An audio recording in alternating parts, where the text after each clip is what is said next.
amado, em nome de Jesus Cristo, Pai, nós queremos agora nos sentar aos teus pés, Senhor. Não estamos aqui para brincar, Pai. Não nos importa o número de pessoas que estejam ou não aqui, Senhor. O que nos importa é sentar aos teus pés e ouvir a tua voz. O que nos importa, Senhor, é aprender de ti e passar adiante o que o Senhor tem nos ensinado. O que nos importa é estar no centro do teu coração e fazer a tua vontade. Não sou eu que vou pregar aqui, eu sou apenas um instrumento nas tuas mãos. Que o Senhor venha falar aos nossos corações. Que o Senhor venha falar ao coração de cada um que vai ouvir essa gravação, esta palavra através dessa gravação. Que o Senhor venha falar a vida da Claudinha, nossa amada irmã. Venha falar a vida da Sara. Venha falar a vida do Lucas, do pastor José Arthur. E venha falar a minha vida, pastora Patrícia, Senhor. Fala conosco, Pai. Nós separamos essa noite para estar aos teus pés aprendendo de ti, Senhor. Ministra aos nossos corações, Espírito Santo, aquilo que está no coração do Senhor. Em nome de Jesus. Amém.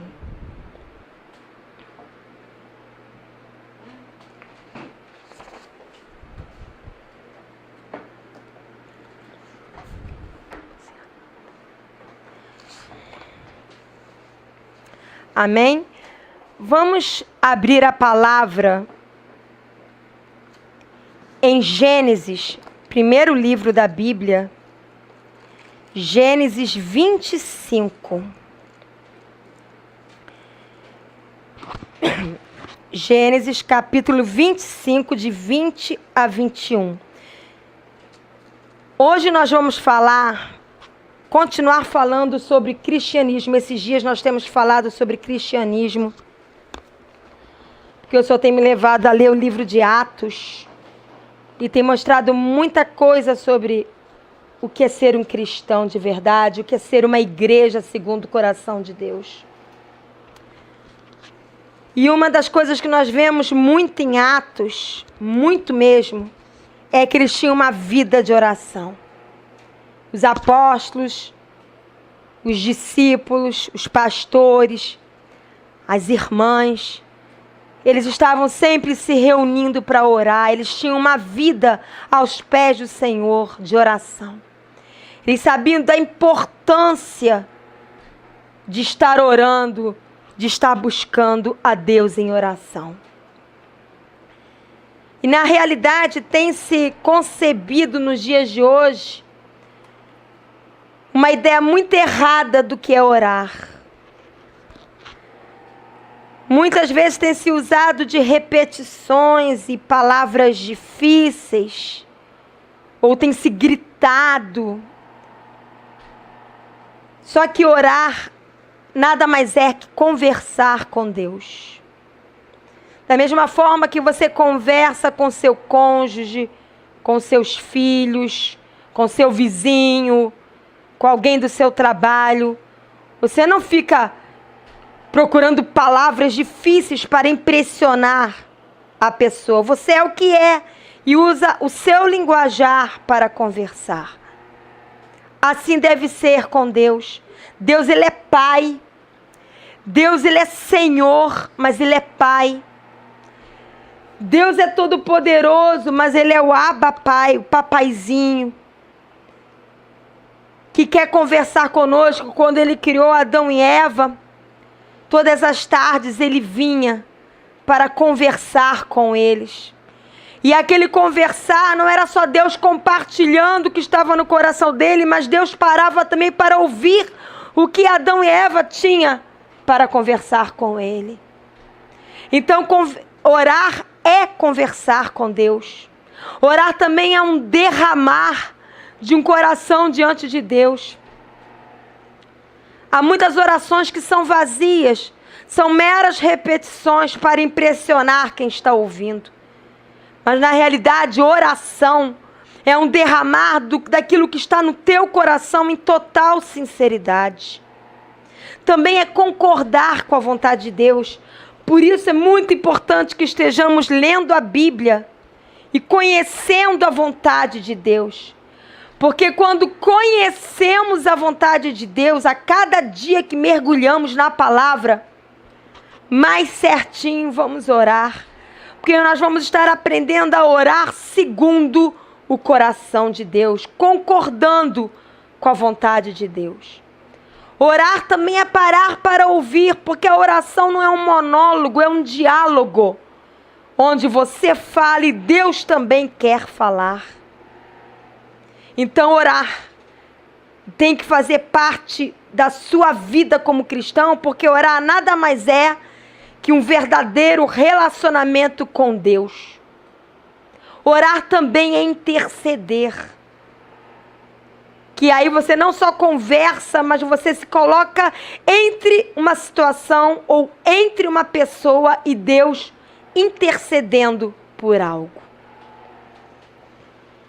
E só investimos em uma vida de oração quando nós temos a certeza no coração de que Deus ouve as orações que são feitas segundo o coração dele, segundo a vontade dele. Você só persevera numa vida de oração quando você entende e crê que Deus ouve, crê que Deus está falando, crê que Deus responde, crê que Deus se importa com as orações que você faz. Então vamos lá abrir em Gênesis 25, de 20 a 21 e vamos ler. Era Isaque de 40 anos quando tomou por esposa a Rebeca, filha de Betuel, o arameu de Padã Arã, e irmã de Labão, o arameu. Isaque orou ao Senhor por sua mulher, porque ela era estéril. E o Senhor lhe ouviu as orações, e Rebeca, sua mulher, concebeu. E agora, de primeiro, eu vou me dirigir àqueles que são casados. Me dirijo a todos, a palavra vai ser dirigida a todas, mas agora, em especial, eu estou me dirigindo aos que são casados. Deus sempre vai ouvir a oração de um marido que intercede por sua esposa, ou de uma esposa que intercede pelo seu marido. Isaque viu que sua mulher era estéril, e naquela época uma mulher ser estéril era uma desgraça, era uma vergonha, era motivo de profunda tristeza, porque um filho dava continuidade ao nome da família. E ele viu a dor de Rebeca, porque quem era estéril era Rebeca, não era Isaque. E o que acontece? Isaque podia falar, ela é estéril, aceitemos o fato, ela que se conforme. Mas Isaque não caiu no conformismo. Isaque sentiu a dor da sua esposa como mulher. E se propôs no coração a orar insistentemente por sua esposa até que ela fosse curada da esterilidade e gerasse um filho.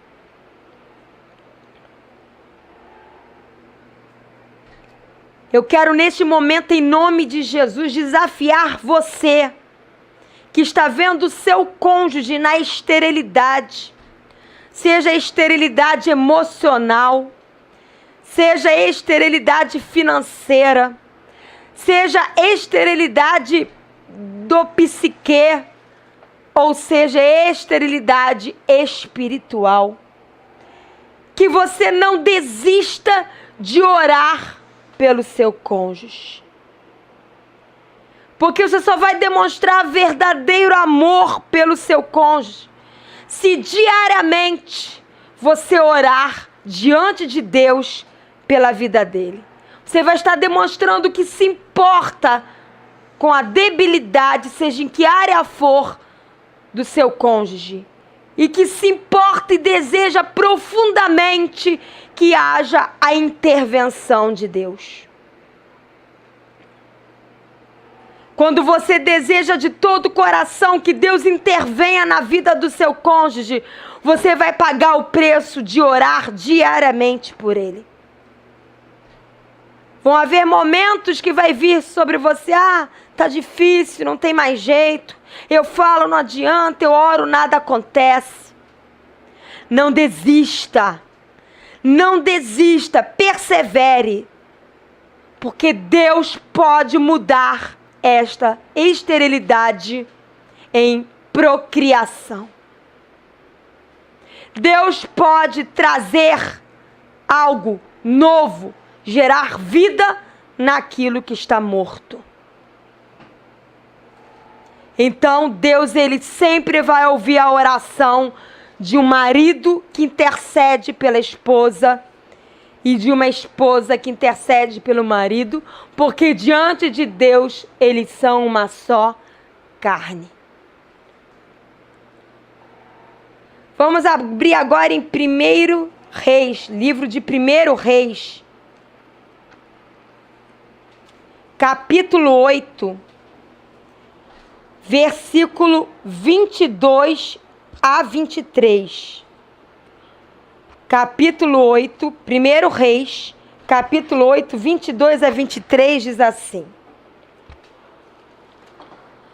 Pôs-se Salomão era rei, era líder.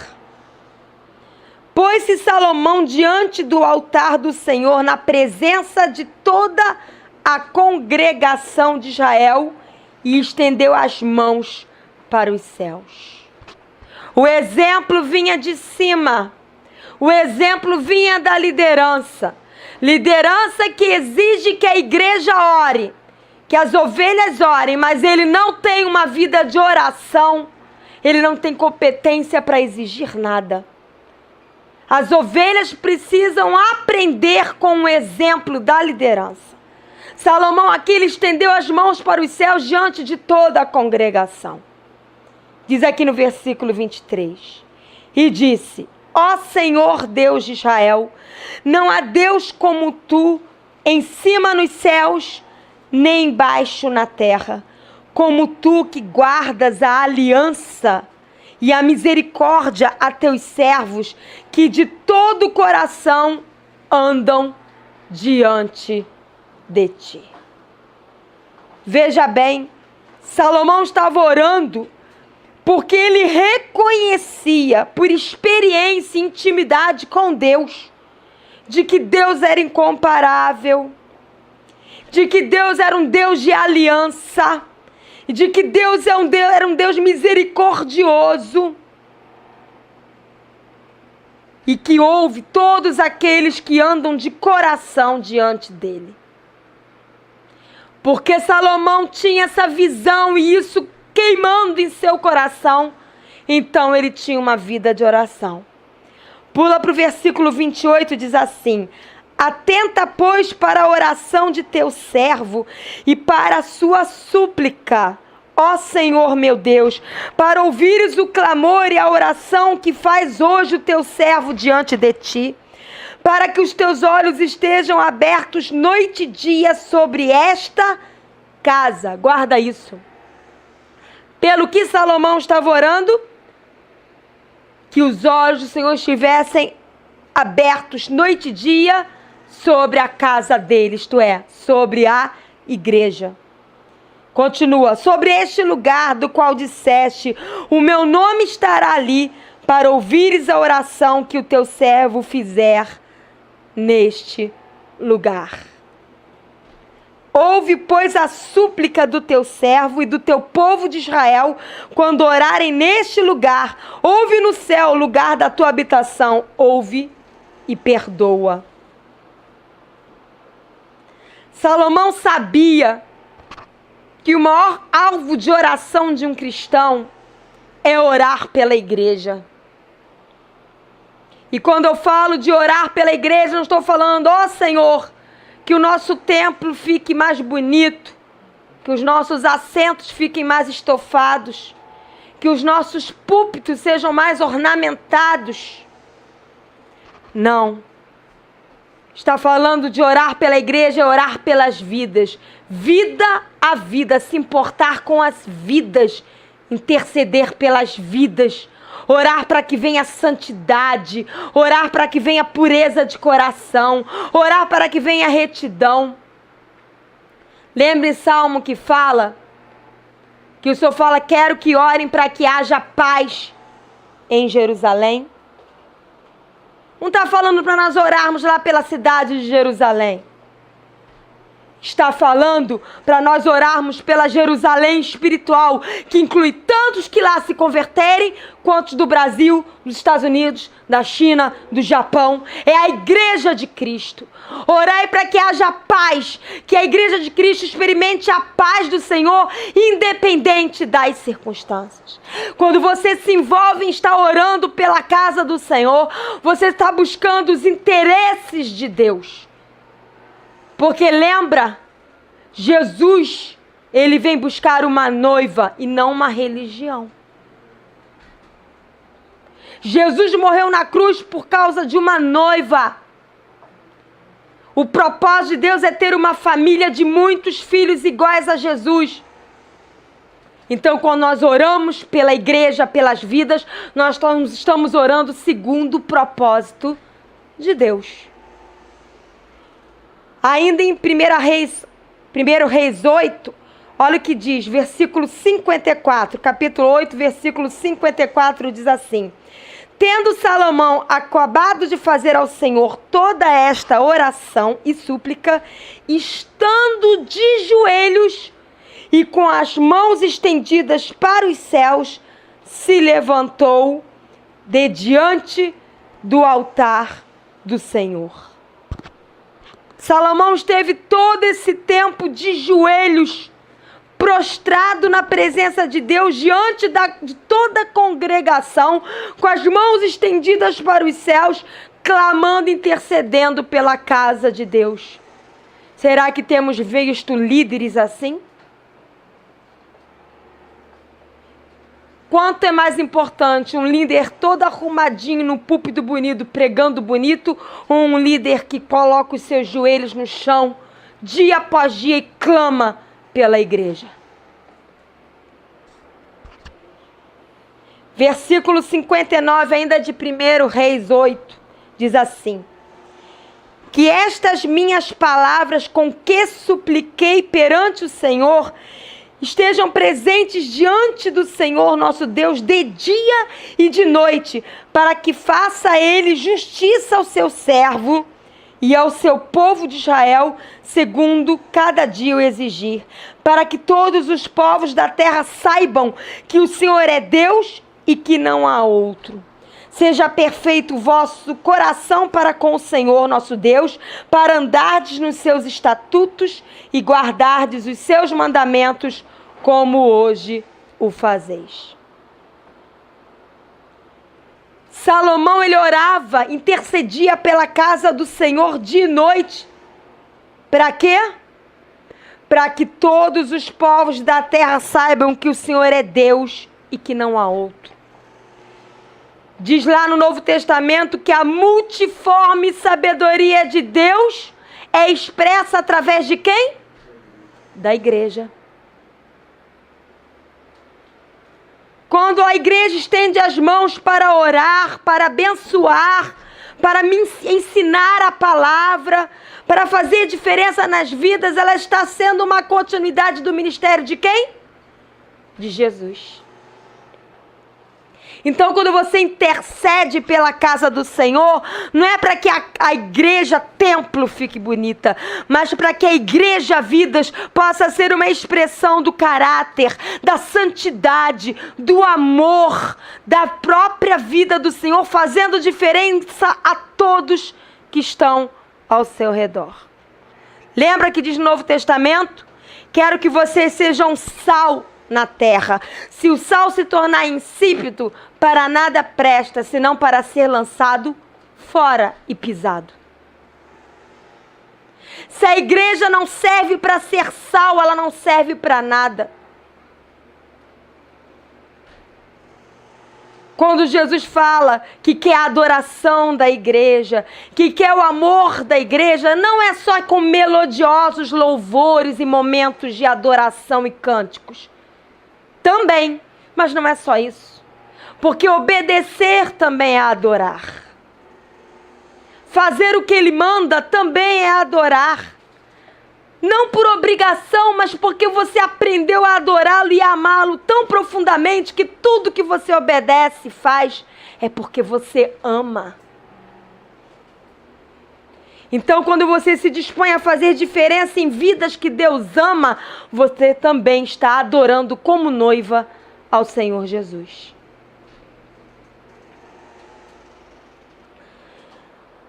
Abre lá em 1 Reis 9. 1 Reis 9, de 1 a 3, diz assim: Sucedeu, pois, que tendo acabado Salomão de edificar a casa do Senhor, veja só, Salomão ele construiu o templo, mas ele tinha bem certo dentro dele que aquilo de nada adiantaria se não houvesse oração. A palavra de Deus diz que a minha casa tem que ser chamada casa de oração. E porque ele entendia que a oração fazia parte do edificar a casa de Deus, fala que Salomão, tendo acabado de edificar a casa do Senhor e a casa do rei, e tudo que tinha desejado e designar a fazer, o Senhor tornou a aparecer-lhe como ele tinha aparecido em Gibeão. E o Senhor lhe disse, olha o que o Senhor falou para Salomão: ouvi a tua oração e a tua súplica que fizeste perante mim. Santifiquei a casa que edificaste. Lembra, sem santidade ninguém verá a Deus. Se o Senhor não edificar a casa, em vão o homem edifica pela sua própria força. Você faz escolhas, mas quem santifica é o Senhor. E diz que ele fala, santifiquei a casa que edificaste, a fim de pôr ali o meu nome para sempre. Não o nome de líderes, não o nome de denominações, mas o nome de Deus. E os meus olhos e o meu coração estarão ali todos os dias. Porque o Senhor diz que os olhos e o coração dele estará no meio da casa dele todos os dias. Porque ele deseja intimidade com a casa dele. Olhos e coração. Olhos é aquilo que você vê. Dizem que os olhos, falam que os olhos é a janela da alma. E coração, onde estão os teus sentimentos, onde está o teu espírito. Ele quer ter intimidade. Então Deus ouve a oração que é gerada de uma intimidade com Ele. E que valoriza os sonhos e a vontade dEle. Oh, o Senhor não responde a minha oração. Já perguntou se essa oração está segundo o coração dEle? Se está valorizando os sonhos e a vontade dEle? Porque se for oração segundo a tua vontade, segundo aquilo que você considera como valoroso, não vai adiantar de nada. Não vai adiantar de nada. Por isso, quando você valoriza os sonhos de Deus, quando você valoriza a vontade de Deus, você começa a orar segundo o coração e a vontade de Deus, segundo a sua palavra. Principalmente se a oração envolver restauração da santidade na casa de Deus, na noiva de Cristo. A oração tem que envolver a restauração da santidade na casa de Deus. Santidade nas vidas. E como eu falei no início, as lideranças em Deus devem ser exemplo na importância de investir na oração pela igreja de Cristo. É uma intercessão contínua pela casa de Deus. Depois vocês leem isso lá em 2 Crônicas 30, 27. 2 Crônicas 30, 27 e Neemias 1, 6. Leia a importância de estar intercedendo e orando pela casa de Deus. Então nós vimos duas orações que Deus responde. A oração de cônjuges e a oração pela casa de Deus. Vamos ver a terceira agora? 2 Crônicas 7, de 1 a 3.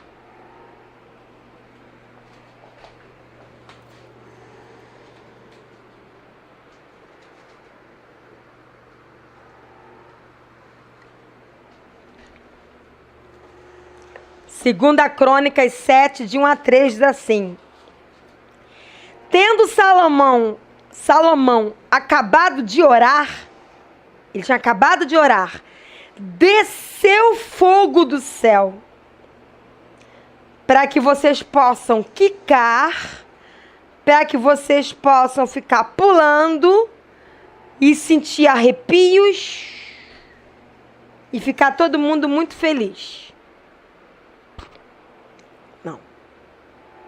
Desceu fogo do céu e consumiu o holocausto e os sacrifícios. A gente vai continuar, mas veja bem. O fogo só desce quando existem vidas rendidas a Deus. O fogo desceu para consumir aqui sacrifício. O fogo de Deus só desce quando ele vê que existem vidas verdadeiramente rendidas em sacrifício a ele. Vidas que separam tempo para ele. Vidas que separam dinheiro para ele. Vidas que separam talentos para ele.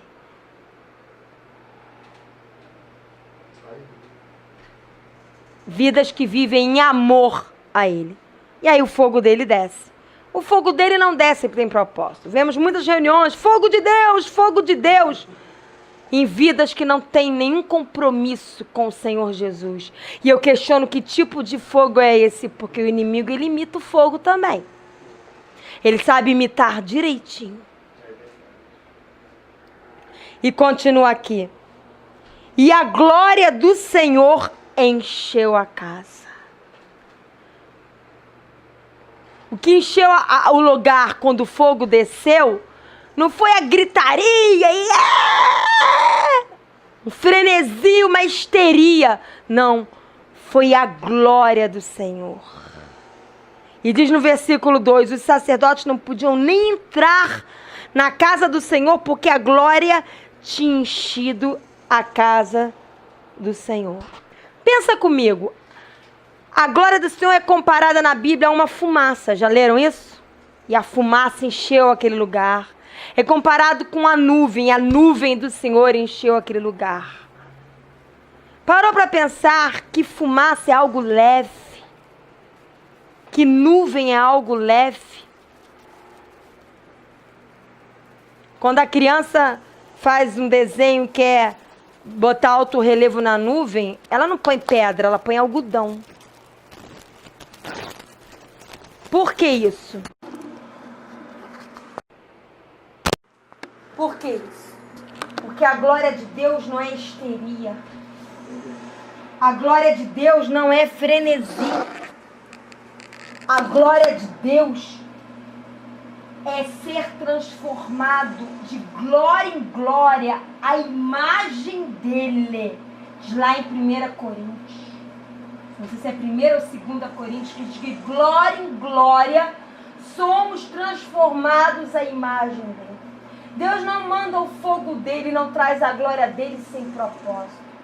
Deus não manda o fogo dele e a glória dele para animar a reunião, para a reunião ficar animada. Deus manda o fogo e a glória para nos levar a ficar mais parecidos com Ele. E como nós ficamos mais parecidos com Ele? Quando Ele vai imprimindo o caráter dele em nós. Então fogo e glória é para trabalhar caráter e não para sair saltando como uns malucos frenéticos. Porque não adianta, eu não sou contra nada disso, mas não adianta saltar, pular e continuar a mesma pessoa. O mais importante do fogo e da glória é ter o caráter transformado segundo o caráter do Senhor Jesus. Versículo 3. Todos os filhos de Israel, vendo descer o fogo e a glória do Senhor sobre a casa, se encurvaram com o rosto em terra sobre o pavimento e adoraram e louvaram o Senhor, porque é bom, porque a sua misericórdia dura para sempre. Fogo e glória gera adoração, não frenesi. Fogo e glória produz adoradores que adoram ao Senhor em espírito e em verdade, que contemplam a face do Senhor e o adoram de forma apaixonada. Pelo menos é o que a minha Bíblia está mostrando aqui. Não sei se a sua está assim, a minha está. Que eles, ao verem a glória, o fogo e a glória do Senhor, eles se prostraram e adoraram ao Senhor.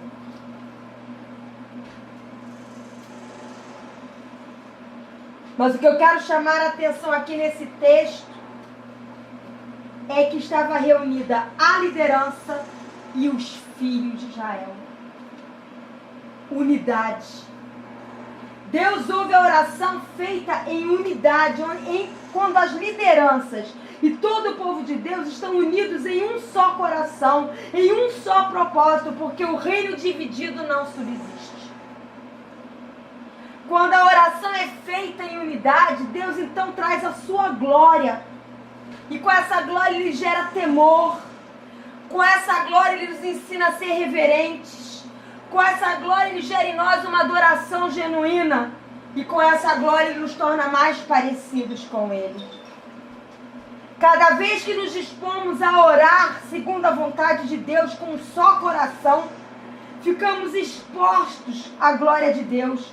Então ficamos cada vez mais parecidos com Jesus. Caminhamos mais e mais para o centro da vontade de Deus. Senhor, eu quero estar no centro da tua vontade. Então ore em unidade. E se coloque debaixo da glória que o Senhor derrama para ficar mais parecido com Ele e ser colocado cada vez mais no centro da vontade dEle. Essa é a terceira oração que Deus ouve. A quarta oração que Deus ouve está lá em 2 Crônicas 33. 2 Crônicas 33. De 10 a 13. 2 Crônicas 33, de 10 a 13, diz assim. Falou o Senhor a Manassés e ao seu povo, porém não lhe deram ouvidos.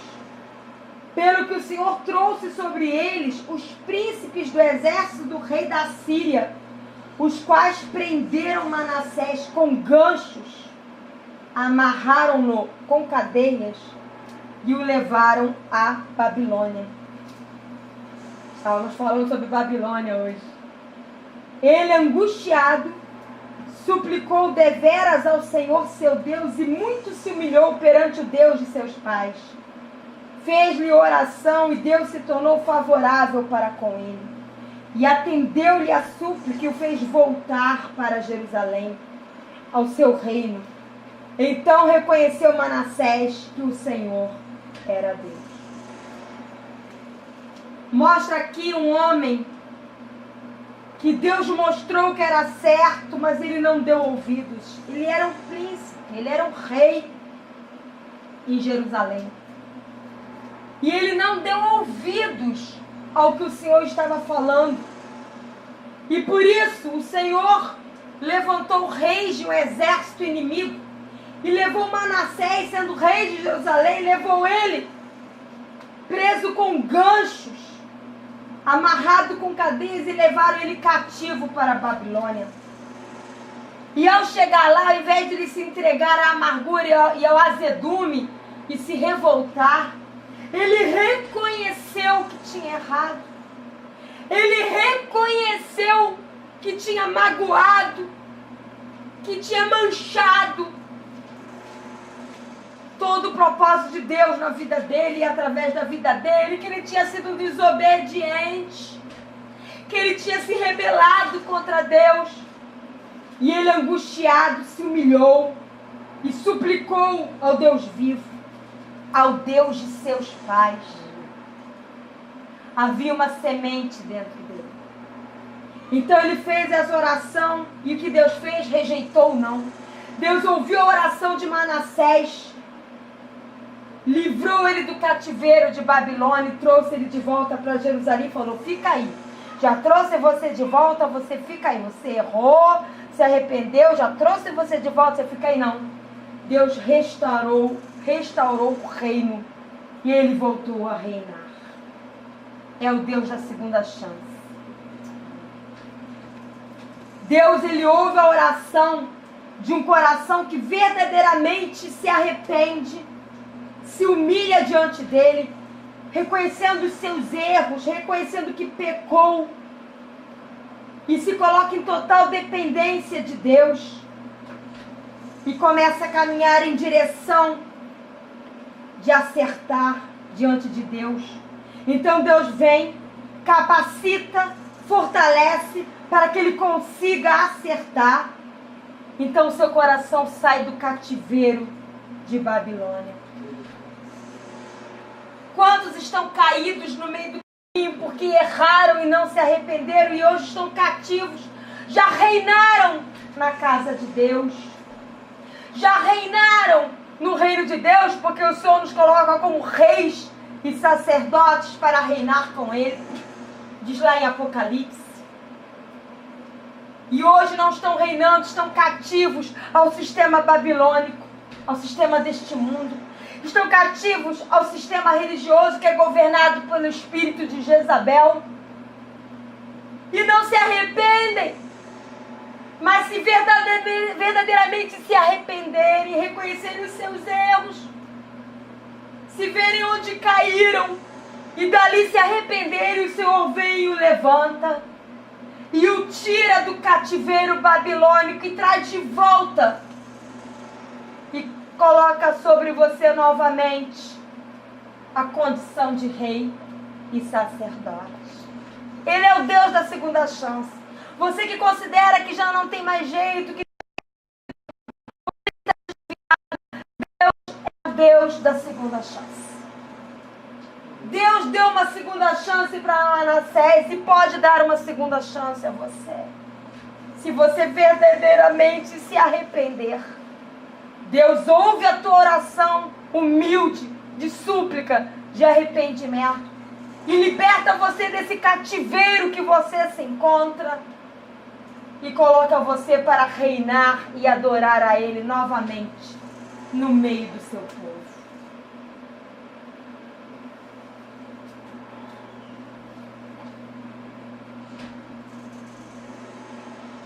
Mas se você continuar dizendo não ao chamado de Deus, querendo só fazer a sua própria vontade, querendo viver só a sua vidinha e aquilo que você acha certo, o que acontece é que o seu coração começa a embrutecer e a sua visão começa a ficar embaçada.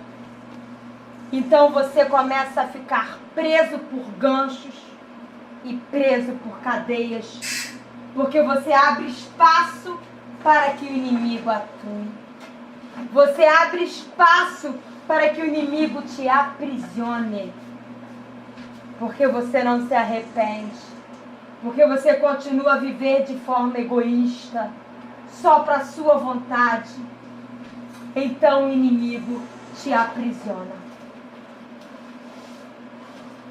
Lembre-se que você existe por Deus e para Deus. Lembre-se que você existe por Deus e para Deus. Lembre-se que você existe por Deus e para Deus. E quando você insiste em não corresponder ao chamado de Deus, você perde a noção de que você existe por Deus e para Deus. E por último, agora nós vamos fazer uma caminhada por Salmos, pelo livro de Salmos, que mostra que Deus ouve o clamor de um coração aflito e angustiado. Você que está ouvindo essa gravação, você que está aqui presente nesta sala, ouvindo esta palavra, se em alguma área da sua vida você está aflito e angustiado, mas sinceramente, verdadeiramente confia em Deus, a despeito das suas lutas, da dor que você tem passado, mas não se cansa de buscar socorro em Deus, não desiste de buscar ajuda e livramento em Deus, não desiste de buscar direção em Deus, não desiste de buscar sabedoria em Deus, não desiste de viver para Deus. Então Deus vem e ouve o seu clamor. Vamos passear agora um pouquinho por Salmos. Abre no livro de Salmo, capítulo 4.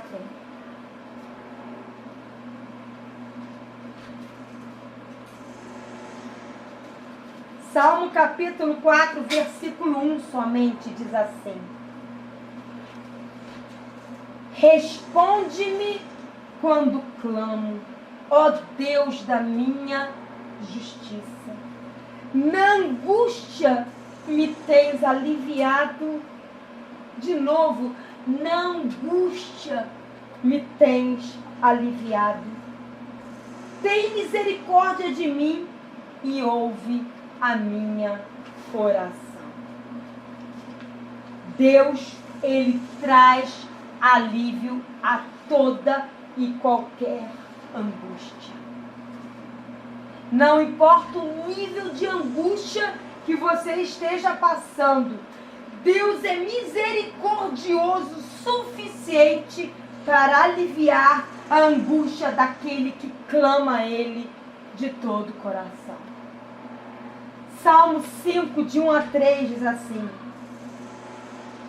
Dá ouvidos, Senhor, às minhas palavras e acode ao meu gemido. Escuta, Rei meu e Deus meu, a minha voz, que clama, pois a ti é que imploro. O salmista aqui que fala que está gemendo é o mesmo que chama Deus de Deus meu e Rei meu. Então não é um ímpio, é um cristão, é um homem de Deus. Aqui ainda não era cristão porque Jesus ainda não havia vindo ao mundo e morrido na cruz, mas ele era um homem de Deus. Na verdade era Davi, um homem segundo o coração de Deus. E aqui diz que ele estava gemendo. Dois princípios. Primeiro, um cristão gemer diante de Deus não é fraqueza, é sinceridade de coração. E segundo, Deus ouve o nosso gemido. Deus não nos acusa porque gememos, não. Ele ouve o nosso gemido. Ele não nos considera fracotes porque gememos. Ele nos considera humanos e sinceros porque gememos. Salmo 6, de 8 a 9 diz assim. Salmo 6, de 8 a 9. Apartai-vos de mim, todos os que praticais a iniquidade, porque o Senhor ouviu a voz do meu lamento. O Senhor ouviu a minha súplica. O Senhor acolhe a minha oração. Novamente mostra o salmista Davi, um homem segundo o coração de Deus, lamentando. E pastora, mas diz a palavra de Deus que murmurar não é de Deus não. Lamentar é bem diferente de murmurar. Porque o que gera o lamento é confiança em Deus e um coração se derramando diante de Deus. E o que gera a murmuração é o azedume, a revolta contra Deus. Então Deus ouve o lamento de um cristão, que mostra a sinceridade de um coração que está sofrendo, bem diferente de murmuração que tem como base a revolta. Deus ouve a súplica de um cristão. Súplica é mais intenso que a oração. Súplica é a oração misturada com dor, com lamento, com rasgar de coração. Salmo 10, 17. Salmo 10, 17 diz assim: Tens ouvido, Senhor, o desejo dos humildes. Tu lhes fortalecerás o coração e lhes acudirás. Está mostrando aqui que um homem de Deus, ele fica com o coração enfraquecido. Porque se fala que o Senhor vai ouvir o desejo dos humildes e vai fortalecer o coração deles, significa que um homem, segundo o coração de Deus, pode ficar em alguns momentos da vida com o coração enfraquecido, necessitando do fortalecimento de Deus. Se o próprio Deus diz que vai ouvir o desejo do coração humilde e vai lhe fortalecer o coração, porque alguns líderes ou alguns irmãos, quando vê algum irmão chorando ou algum irmão enfraquecido, irmão, ser forte, irmão, e ficar fraco assim não é coisa de cristão, não. Ser fraco assim não é coisa de cristão. Então entenda bem, ser fraco no coração não é se desviar da vontade de Deus. Ser fraco no coração é entender que a sua força vem de Deus. Ela não é sua. Você escolhe ser forte e Ele te faz forte. Mas o querer e o realizar vem de Deus. Então você é forte porque Deus lhe fortalece. Você não é forte porque você diz, eu sou forte. E Deus vai me amar porque eu sou forte. Não. A força está em depender da força de Deus. E depender da força de Deus é ser o suficientemente sincero diante de Deus para reconhecer que há momentos que o teu coração está tão fraco que precisa entrar na UTI de Deus. Cristão que não entende que muitas vezes precisa da UTI de Deus é um cristão soberbo. Você não pode ficar eternamente na UTI, nem na enfermaria. Você precisa sair do hospital e ser um instrumento para alcançar outras vidas. Mas há momentos que você precisa de uma enfermaria, de um UTI, diante de Deus. Ninguém é sempre forte. Ninguém é super crente.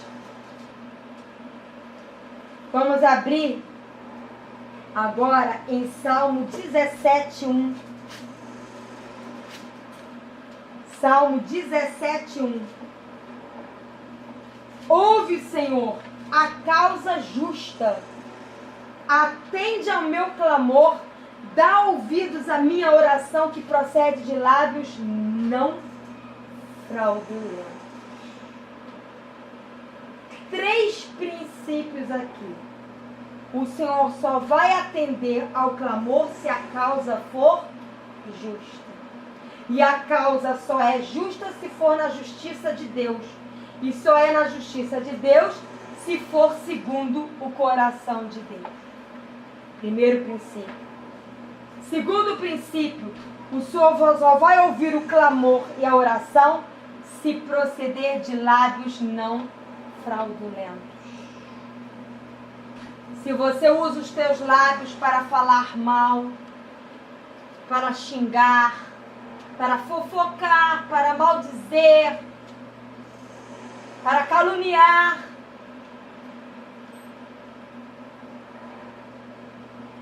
a tua oração não vai passar nem do teto da sua casa. Porque da mesma boca não pode proceder bênção e maldição.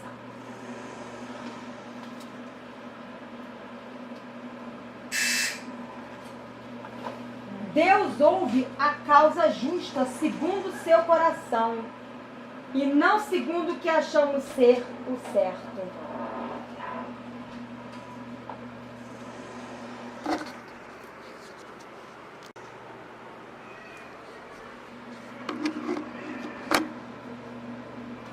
Então, como diz aqui em Salmo 17, 1, a oração só é ouvida de lábios que falam louvor, ações de graça, santidade, que são usados segundo o coração de Deus. E lembre-se, a boca fala do que está cheio o coração. Então, para a sua oração ser ouvida, a sua boca tem que ser bem usada. E para a sua boca ser bem usada, o seu coração tem que estar cheio da palavra de Deus. Por isso que a palavra de Deus diz: habite a minha palavra ricamente no seu coração. Note que a palavra de Deus ela é toda entrelaçada. Um versículo se entrelaça a outro. Um versículo dá embasamento ao outro. Amém?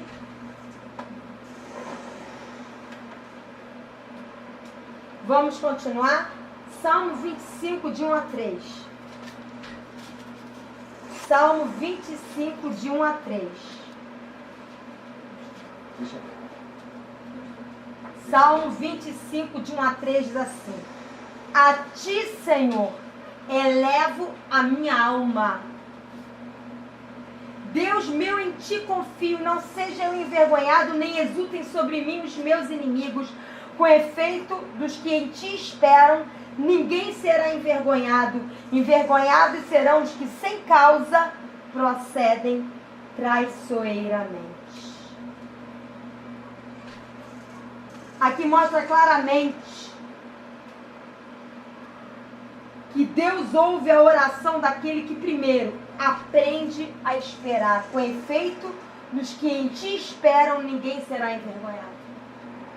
Deus ouve a oração do coração que aprende a esperar o tempo e a maneira de Deus. Oração não é cozinho, pirlim, pim, pim. Deus é Senhor, não é mágico. Deus é soberano, não é teu empregado para que te responda imediatamente. Então, Deus quer que nós aprendamos a esperar para que tudo ocorra no tempo e na maneira dele. Porque só assim a vontade dele se cumprirá, a vontade boa, perfeita e agradável. Também mostra que Deus ouve aquele que entende que vergonha não é ser humilhado por homens ou por circunstâncias externas. Mas vergonha é deixar de fixar os olhos no caráter, no poder, na soberania, na santidade, no senhorio de Deus e assim ser destruído de dentro para fora. Se você está orando e nada ainda está acontecendo e as pessoas estão debochando, humilhando você, parece que as circunstâncias só te denigrem, parece que você é uma derrotada ou derrotado aos olhos dos homens, não se sinta envergonhado por isso. Envergonhados são aqueles que sem causa procedem traiçoeiramente. Eles é que são motivo de vergonha. Se você, apesar disso tudo, escolhe permanecer firme, esperando em Deus, olhando firmemente para o autor e consumador da sua fé, você não é motivo de vergonha, você é motivo de glória para Deus. É motivo de coroa de glória para Deus. O maior testemunho não estão nas imediatas aquisições. O maior testemunho está quando alguém permanece firme a despeito das lutas. Esse é o maior testemunho. Salmo 55.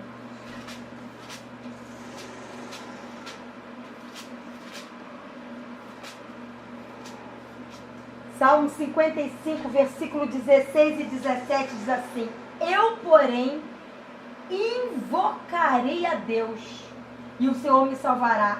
À tarde, pela manhã e ao meio-dia farei as minhas queixas e lamentarei, e Ele ouvirá a minha voz. Desde o Antigo Testamento, se queixar diante de Deus era confundido por estar bêbada. Ana foi confundida por estar bêbada porque estava no templo fazendo queixas diante de Deus, se lamentando porque ela não podia ter um filho. Ela estava derramando o coração dela e ela foi confundida por um profeta, por um sacerdote, como bêbada. Mas aqui fala que aquele que invoca a Deus, que entende a importância de se derramar diante de Deus, não faz uma vez e vai embora. Faz à tarde, faz pela manhã e ao meio-dia. Isso fala de perseverança. Perseverai na oração. Não desista de orar. Continue pleiteando a tua causa diante de Deus. Continue colocando diante de Deus as tuas queixas e os teus lamentos, que não é murmuração.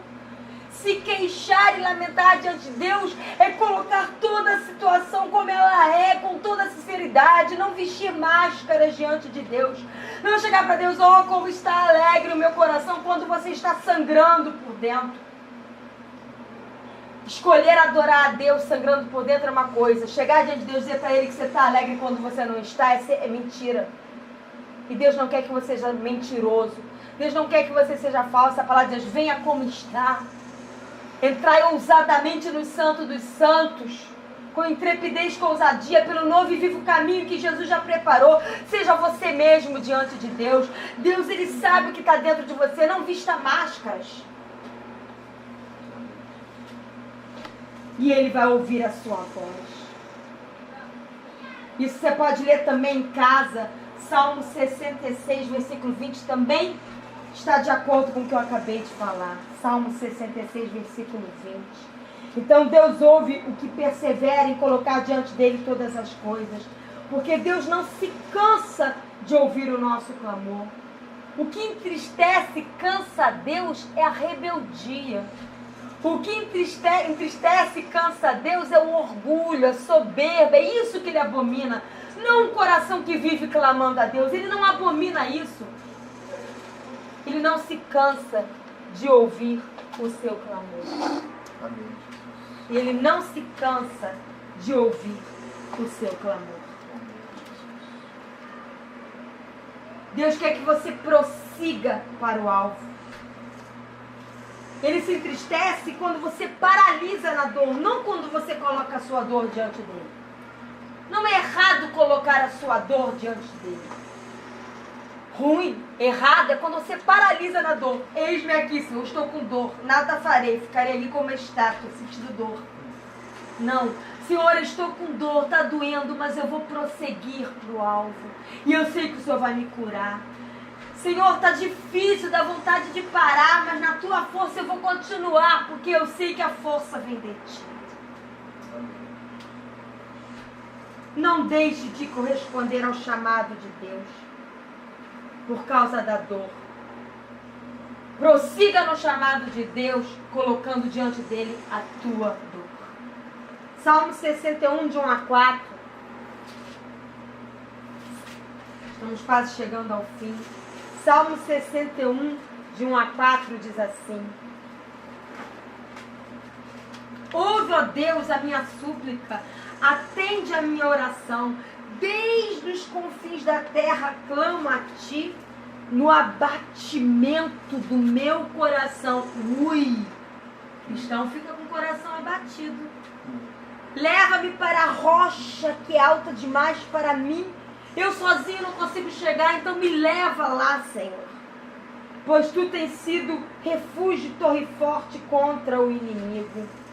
Assista eu no teu tabernáculo para sempre, no esconderijo das tuas asas, eu me abrigo. Sabe o que mostra aqui? Que Deus ouve aquele que, apesar de estar nos confins da terra, apesar de estar nas profundezas dos mares, isso fala de estar vivendo um caos emocional, de estar imerso em milhares de problemas ao mesmo tempo, tempo, ao ponto de quase se desesperar, está com o coração abatido, mas ainda assim deseja intimidade com a rocha que é Jesus. E busca estar continuamente tabernaculando com Deus, isto é, vivendo em e para Deus. O salmista aqui está dizendo que ele estava clamando com o coração extremamente abatido. E o que ele fala? Que eu possa estar no teu tabernáculo para sempre. No esconderijo das tuas asas eu me abrigo. Apesar do meu coração estar abatido, eu quero continuar na intimidade da tua presença. Você pode ver isso também lá em Salmo 130, versículo 1. Não vamos abrir, você lê em casa também. Enriquece o que eu acabei de ler em Salmo 61 a 4. Também está escrito em Salmo 131. Vamos abrir agora em Salmo 64, 1. Olha o que diz. Salmo 64, 1. Ouve, ó Deus, a minha voz nas minhas perplexidades. Preserva minha vida do terror do inimigo. O cristão também fica perplexo e sente-se aterrorizado. Mas ele não é destruído. Ele não paralisa. Sabe por quê? Porque ele clama, ele ergue a sua voz e fala: Senhor, eu estou perplexo e aterrorizado, mas venha ao meu socorro. Isso é um cristão de verdade. O cristão de verdade não nega a sua humanidade. O cristão de verdade entrega a sua humanidade a Deus para viver o sobrenatural de Deus. Deus ouve o clamor de um coração perplexo diante de tantos problemas. Salmo 72, 12 a 14. Salmo 72, 12 a 14 diz assim: concede ao rei, ó Deus, os teus juízos e a tua justiça ao filho do rei. Julgue ele com justiça o teu povo e os teus aflitos com equidade. Desculpa, eu li errado, perdoe-me, eu li o 1 e o 2. É Salmo 72, versículo 12. Versículo 12, não é o versículo 1 a 12, é o versículo 12. Salmo 72, versículo 12 diz assim: porque Deus acode ao necessitado que clama e também ao aflito e ao desvalido. 13. Ele tem piedade do fraco e do necessitado e salva a alma aos indigentes. Ele não está falando para não cristão, ele está falando para homem e mulher de Deus. Ele está falando que homem e mulher de Deus passa por necessidade, mas clama ao Senhor. Que homem e mulher de Deus fica com o coração aflito, mas clama ao Senhor. Que homem e mulher se sente desvalido, sem valia para nada, sem motivação, mas clama ao Senhor. Que homem e mulher de Deus se sente fraco, mas clama ao Senhor.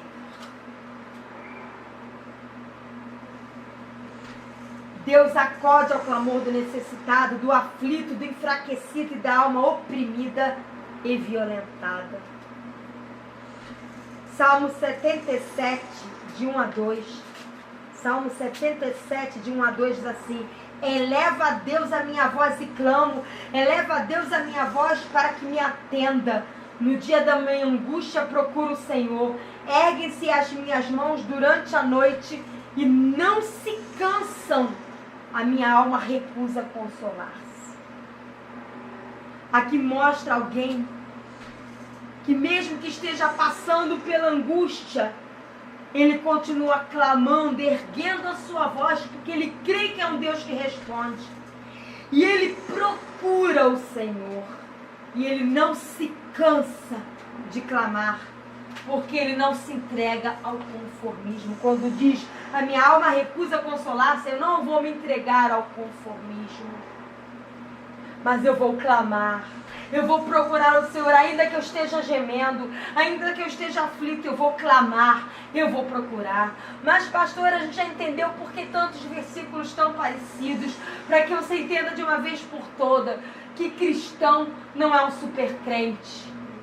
que cristão passa por essas coisas, mas que o cristão escolhe clamar, o cristão escolhe confiar, o cristão escolhe se colocar debaixo da força e do socorro do Deus vivo. Ele não desiste no meio do caminho. Ele não esmorece. O que fala lá no Novo Testamento, se a tua alma não desmaiar no meio do caminho.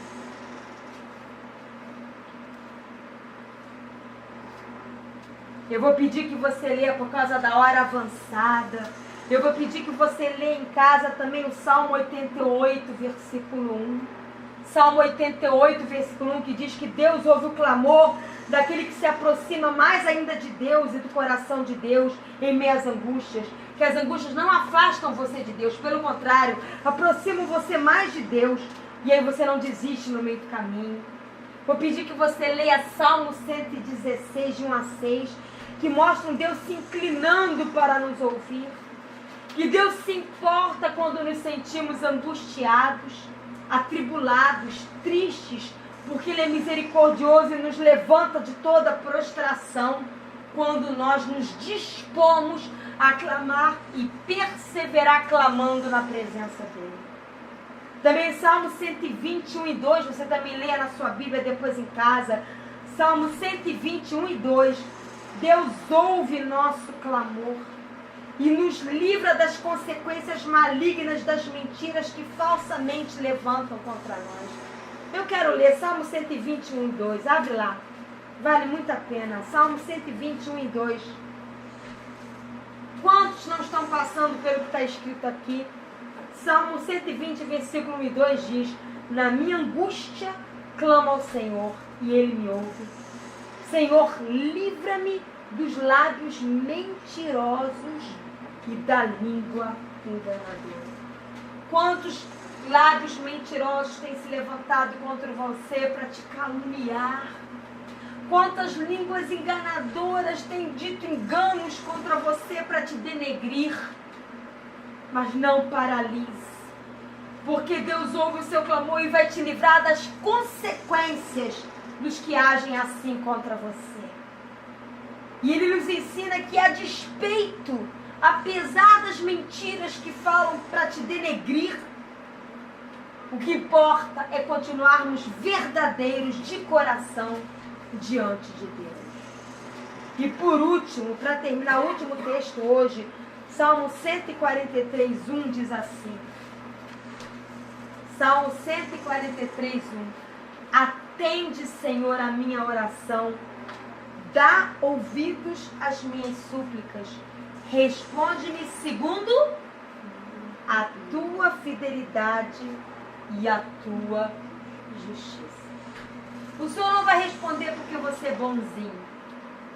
O Senhor não vai responder porque você está fazendo um propósito para mortificar a sua carne, que te leva a subir uma escadaria, acender uma vela, andar não sei quantos dias descalça, a fazer isso, aquilo, outro. Deus não vai te responder por causa de sacrifícios carnais. Deus, Ele te responde segundo a fidelidade e a justiça dEle. É graça, não é mérito seu. Não é pelo quanto você faz. O Senhor só pede que você clame. O Senhor só pede que você ande na palavra. O resto é com Ele. Se você continuar clamando, se você continuar confiando e obedecendo todos os ensinamentos da palavra de Deus, Ele te ouve porque Ele é fiel e justo. Ele te ouve porque Ele é fiel e justo. Amém? Deus te abençoe e te guarde. Em nome de Jesus. Amém.